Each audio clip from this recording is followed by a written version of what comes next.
Going to replace the outer tie rods in the Miata and picked up some toe plates so I can make sure everything is good after they're installed.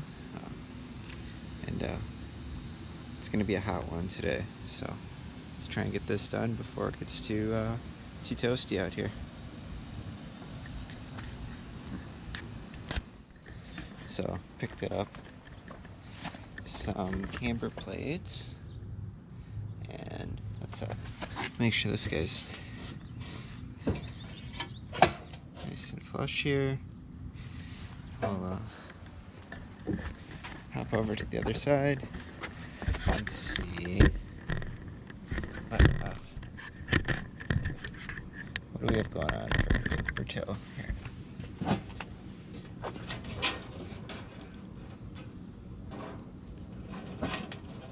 Now,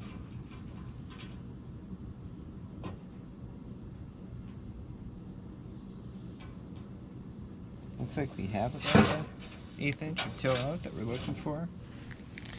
So I'm gonna go ahead and record these numbers, and we'll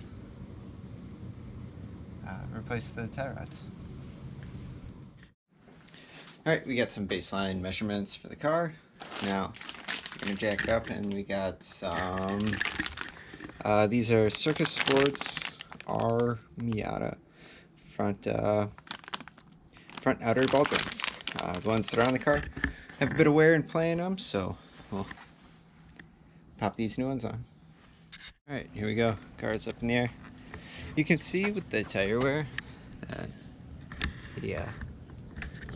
the car's done pretty good as far as tire conservation. It's been more than acceptable. I've had these Falcons on here for, man, Grid Life Autobahn a couple years ago, a couple private track days down in Iowa, a ton of street driving, and it's always been, my front tires too for when I go drifting. I do have a new set back here in the garage to go on the car, but I wanted to get this alignment done first, and it's getting hot. So let's get the wheels off and get the tie rods on.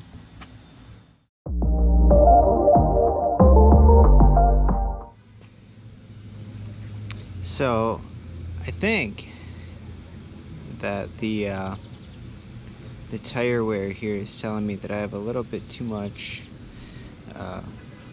toe in here, as I'm really losing that inside shoulder of the tire before the rest of it. Still have a ton of tread depth left here, but well, see if we can make that next set last a little bit longer.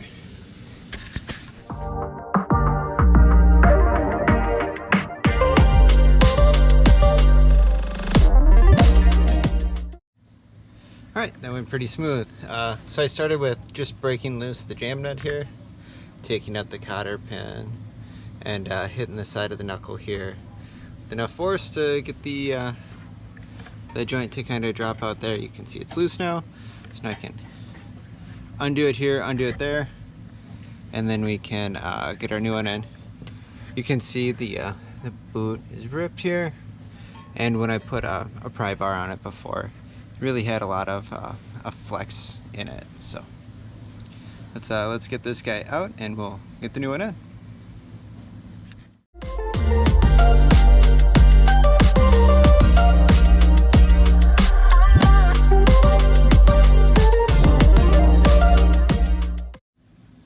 Alright, here we go. Got the new outer on.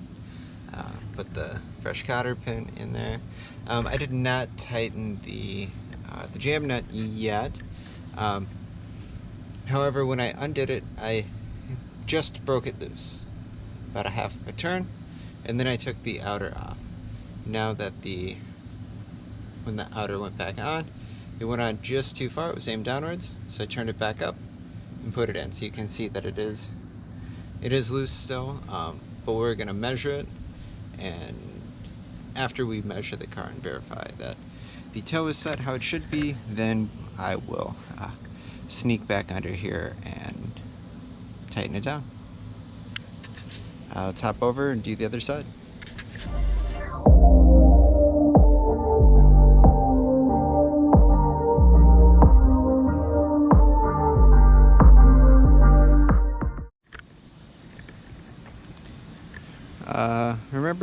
to chock your wheels or have someone on the brakes so you don't lose your car down the driveway.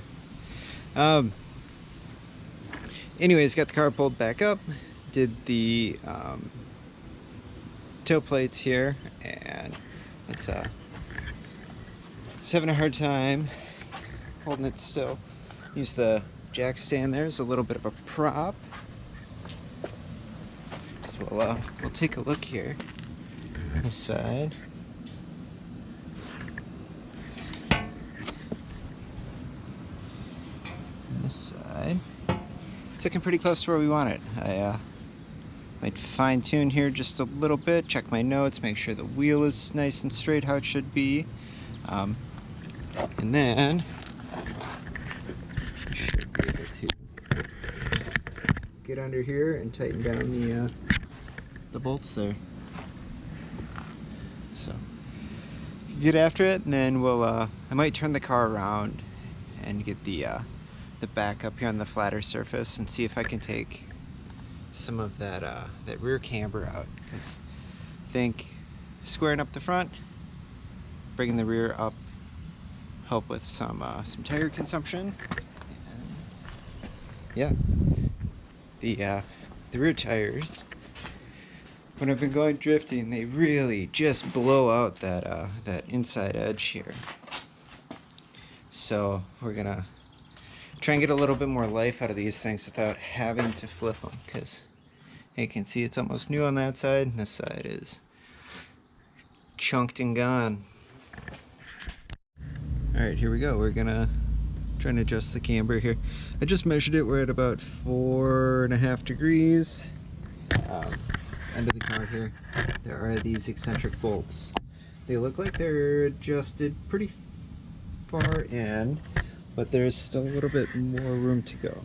So let's try and tuck those guys inwards. It's going to bring the inside of the wheel in, and that will correct the camber coming in from the bottom there. Looking at the rear of the car here, looks like these eccentric bolts here on the inside are maxed out as far inbound as they can go. So if I want to correct the camber in the rear, I have two choices. One, I can raise the car. Two, can look into some rear upper control arms that are adjustable. We'll see. Neither of which are going to happen before the next drift day. We got an invite to go to Street Loss Drift Day at US Air. Drift Tasua, I think is how you say it. But we'll take a test drive here real quick, but I think it's ready to rock. Alright, so I put a handful of miles on the car here, and it feels pretty good. I'm happy with it. I'm gonna, before driving out to Shawano, I'll go back through and kind of re-spader, check everything, but I think we got a winner out of this one.